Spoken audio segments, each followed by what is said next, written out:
Video चालू आहे.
आपण या नर्सरीमध्ये आलो आहे. वन विभागाच्या फॉरेस्ट डिपार्टमेंटच्या नर्सरी विभागामध्ये आपण इथे आलेलो आहे.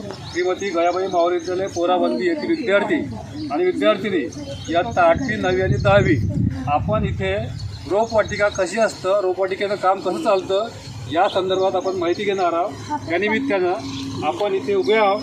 तर इथे लिंबाच्या झाडाचे रोपं आपण बघत आहे इथे कसे तयार केले, काय तयार केले, समोर काम चालू आहे. आपण तिथेही जाऊया.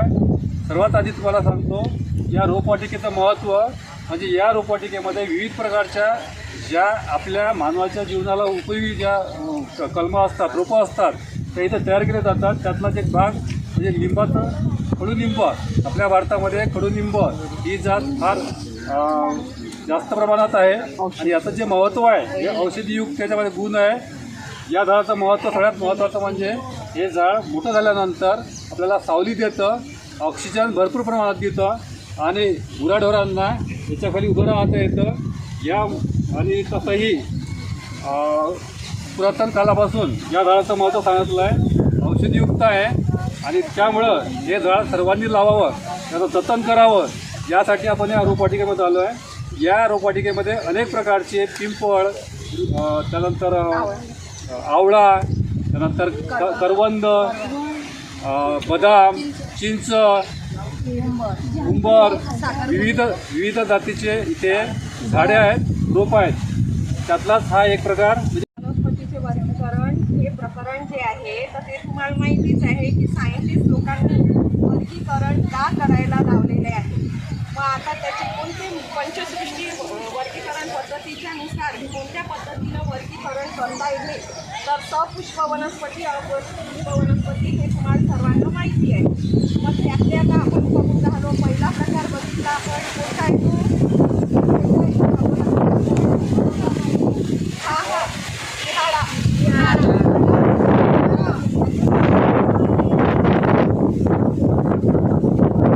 त्या मनाने ते फळ याचं जे आहे याचं खोड उंच असते आणि मजबूत असते.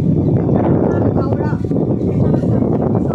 त्यानंतर डाळिंब हे सपुष्पमध्ये येतात आणि त्यांना फळं पण येतात है ना. त्याच्यानंतर आपले वर्गीकरणाचे दोन अजून आहे. अद्विपत्ती आहे, हे सगळं त्याच्यामध्ये येतं. तर आता तुम्ही याच्यावरून अंदाज घ्या की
कशा झाडे जगवा, झाडे वाचवा हा जो स्लोगन आहे या स्लोगनचा आपल्याला आपल्या आयुष्यात आपल्या संपूर्ण जीवनामध्ये अनुकरण करून आपण या क्लबची स्थापना करत आहे. या क्लबमध्ये जे सगळे विद्यार्थी समाविष्ट आहेत त्या विद्यार्थ्यांनी आपापल्या काळाचं जतन करावं आणि पर्यावरणाला हातभार लावायचा.